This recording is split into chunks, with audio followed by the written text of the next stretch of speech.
Buenas tardes, bienvenidos una vez más a una nueva entrega de Noticias Globovisión Salud.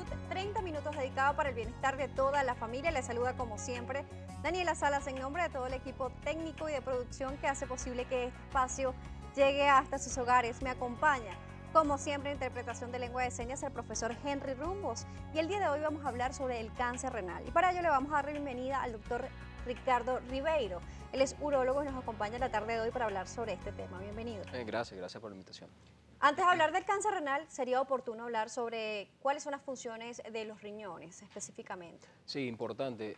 Los riñones, tenemos dos riñones en nuestro cuerpo y son bastante importantes en vista que ellos van a filtrar la sangre de todo el organismo y van a producir la orina. Entonces es importante, incluso hay pacientes que pueden nacer con un solo riñón, una agenesia renal, y solamente un solo riñón puede cumplir la función de los dos riñones. Cabe destacar que este riñón va a ser hipotrófico, es decir, mucho más grande de lo normal para hacer la función de estos dos. ¿Qué pasa cuando uno de estos riñones comienza a fallar o tiene algún tipo de células que puede estar atrofiando su funcionamiento? Eso es correcto. Mira, cuando existe este tipo de patología o células cancerígenas, va a haber un crecimiento rápido. Incluso puede haber, se diferencia, puede haber diferencias estirpes por diferentes tipos histológicos de cáncer renal. Y uno de ellos, el 80-85%, que el más se presenta es el carcinoma de células claras. Es un decrecimiento muy rápido y hace diseminación, o sea, hace metástasis a distancia a órganos distantes, pues. Y esto afecta la función renal, incluso que una de las funciones renales también, aparte de filtrar la sangre y producir la orina, también produce eritropoyetina, que es para producir los glóbulos rojos. Y esto también se ve afectado en este paciente cuando tiene cáncer renal, la hemoglobina va a disminuir.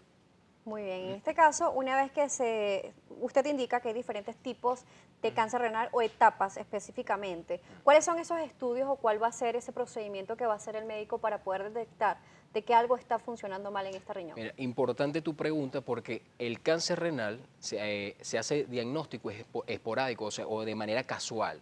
Entonces, ¿qué pasa? Es cuando un paciente presenta alguna molestia en región lumbar, que puede ser derecha o izquierda, incluso en ambas regiones, incluso pacientes que pueden presentar dolor abdominal, masa palpable, hematuria macroscópica, y esto hace que el paciente acuda al urólogo.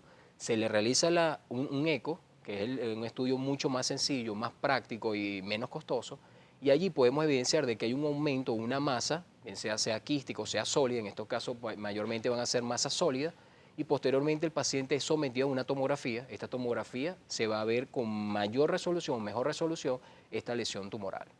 Se dice que cuando el cáncer de riñón se está desarrollando, no se presentan algunos síntomas de manera prematuro. Es Pero, correcto. ¿cómo se va a ir detectando? ¿Qué va a ir sintiendo el paciente? ¿Cómo puede saber que algo está mal y que tiene que acudir al urólogo para que sea revisado? Mira, eso es muy cierto lo que dices, porque mayormente cuando el paciente presenta un cáncer renal, una tumoración, acude tardíamente, acude tarde, porque en vista que el 5 al 10% solamente va a presentar una triada, que es la triada de Gullón, que es hematuria macroscópica, la masa palpable a nivel abdominal y dolor en alguno de los flancos, que puede ser flanco derecho o flanco izquierdo, y eso es lo que hace que el paciente acuda, y eso te hace sospechar al urólogo, al facultativo, de que el paciente puede estar en presencia de una tumoración renal. Esa masa palpable, como usted indica, que se va a ver en esta parte, ¿el paciente lo puede sentir o Claro, solamente el médico lo va a detectar? claro, por supuesto, incluso hay lesiones extremadamente grandes, incluso mayor de 10 centímetros, 15 a 20 centímetros,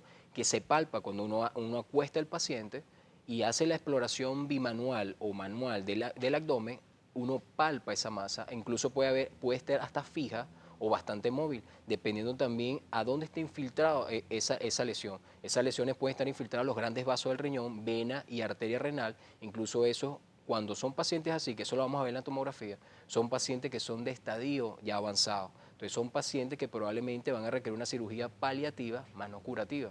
Si los síntomas no se detectan en la primera etapa y no son fáciles de reconocer para el paciente, ¿cuáles son luego de que se desarrolla este cáncer o esta tumoración en este paciente específicamente en la parte renal? ¿Qué es lo que va a suceder con él?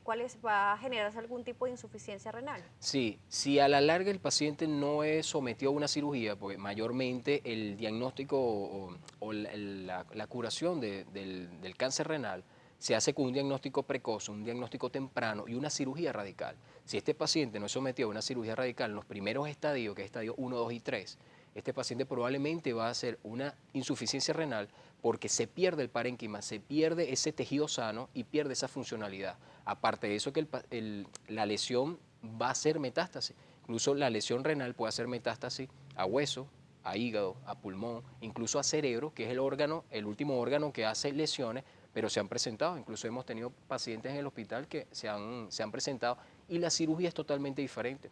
Se habla de una terminología nueva, incluso la NCCN, que es una red que seguimos que maneja el cáncer en Estados Unidos, incluso la MD Anderson, que es un centro de cáncer, que se le hace o se realiza un procedimiento que se llama nefrectomía citorreductora. Es totalmente diferente el paciente, otro contexto de paciente. ¿Qué pasa en este caso con el riñón? ¿Uno de los riñones puede estar afectado y el otro no? ¿O los dos van a estar afectados? Mira, importante esa pregunta, porque hay pacientes que pueden tener una sola lesión en un solo riñón, pero pueden tener lesiones que son metacrónicas, es decir, o son sincrónicas, perdón. Son pacientes que pueden presentar lesiones en los dos riñones, incluso pueden presentar lesiones multifocal en un mismo riñón. Es decir, yo tengo un riñón derecho, puedo tener una lesión en el polo superior y puedo tener una lesión en el tercio medio o polo inferior. Incluso pueden ser del mismo estirpe o puede ser de diferentes histologías. Eso me lo va a decir la biopsia. Dependiendo, yo puedo hacer una biopsia percutánea también, dirigida por ecotomografía. Y esa me va a decir el estirpe histológico y ahí, entonces yo ahí voy a plantear una conducta con el paciente. Cuando se habla de biopsia, muchos pacientes le da temor porque consideran que cuando existe algún tipo de tumoración no debe ser tocada. Eso es uno de los mitos que se tiene con respecto al cáncer. ¿Cómo es este proceso de biopsia? ¿Es un proceso ambulatorio? ¿Es rápido? ¿Es en quirófano? ¿Cómo se hace? Eso es correcto. Mira, totalmente falso lo que acabas de comentar, que si tocan la lesión, entonces va a crecer.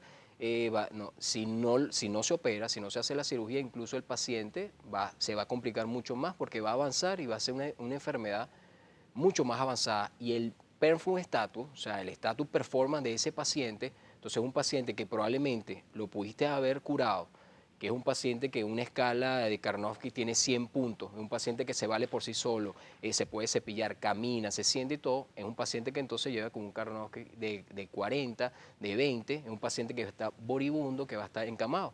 Entonces es importante hacer un diagnóstico preciso y precoz, que es con la biopsia. Esta biopsia se puede hacer por laparoscopia, se puede hacer abierta, se puede hacer percutánea, guiada por ecoportomografía, un paciente que lleva a mesa operatoria con sedación o anestesia, y para que el paciente esté mucho más tranquilo, no se mueva, y uno puede hacer un procedimiento y tomar un buen trozo de tejido, porque necesita varios cores, o sea, varios trozos de tejido para que el patólogo haga el diagnóstico correcto. Muy bien.